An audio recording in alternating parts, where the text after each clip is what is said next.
Breaking and exiting was a psyop. You're being brainwashed to think I am attractive and you want to kiss me on the lips.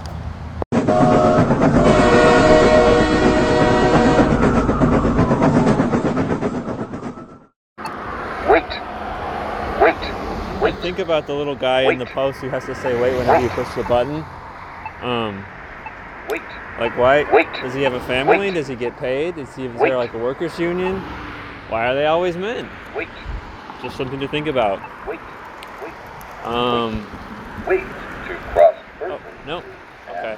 Don't press cross person. Here we go. Crossing the street. So I got the idea for breaking and exiting. It was a dream I had.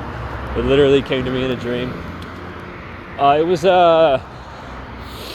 three apartments ago. I originally had the concept for breaking and exiting. It was the one where we shot Donnie and Raw Dog. That was the apartment. I'm not going to try to explain to you the layout because there was rooms that we had that were not in either of those films, so it's kind of pointless to describe to you the original idea. But it more or less stayed the same. Somebody woke up in someone else's house.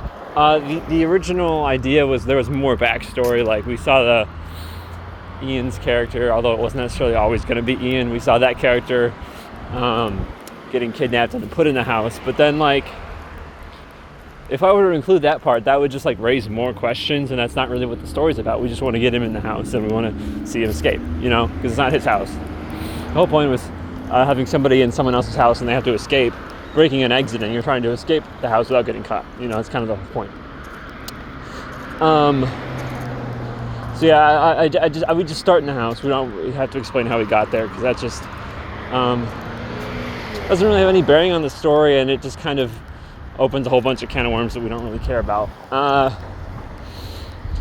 And so from there, I was kind of like thinking about how I wanted to do it, and I think I always kind of wanted to stay true to that because it came from a dream. I was always trying to stay true to that dream-like idea.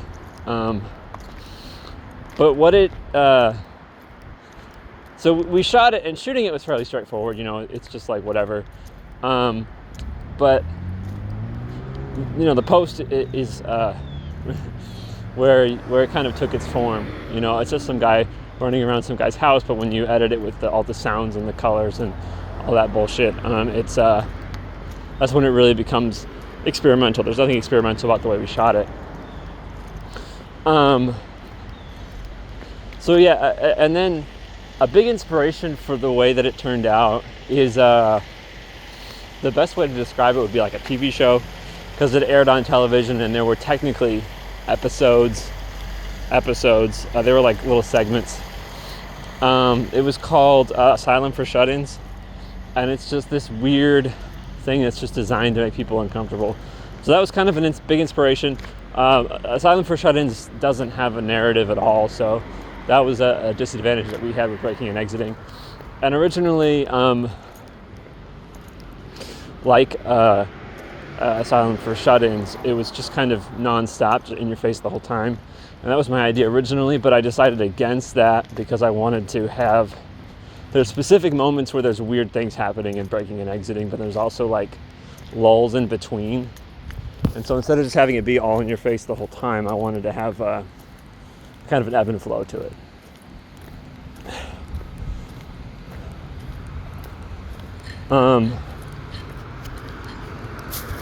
Yeah, and a big part of why I went in this direction was kind of because I kind of hinted at this in the previous couple of making ofs, but we literally went from the regulars to Hot Seat to Kiss Espresso to this, and from my perspective, behind the scenes on all those was pretty rough, and so I was not in a good spot creatively. Additionally, over that summer, my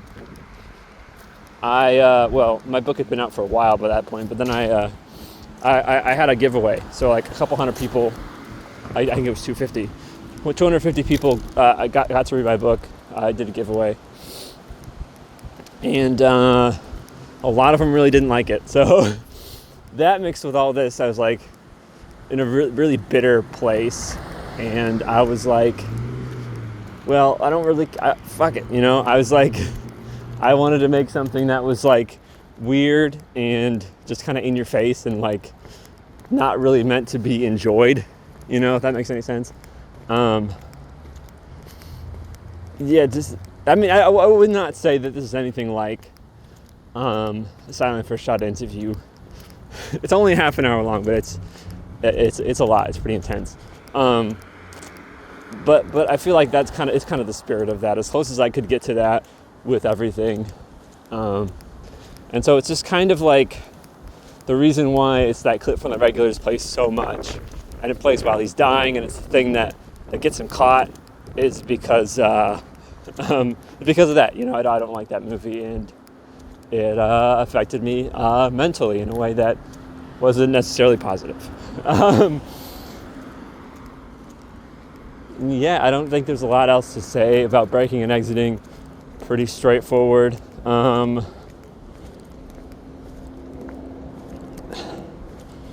It was always going to be a silent film.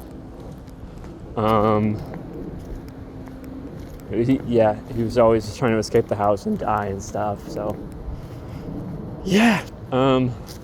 that's kind of it. Next week there's going to be a special video, and then the week after that we got the dolls too. So, hold on to your buttholes.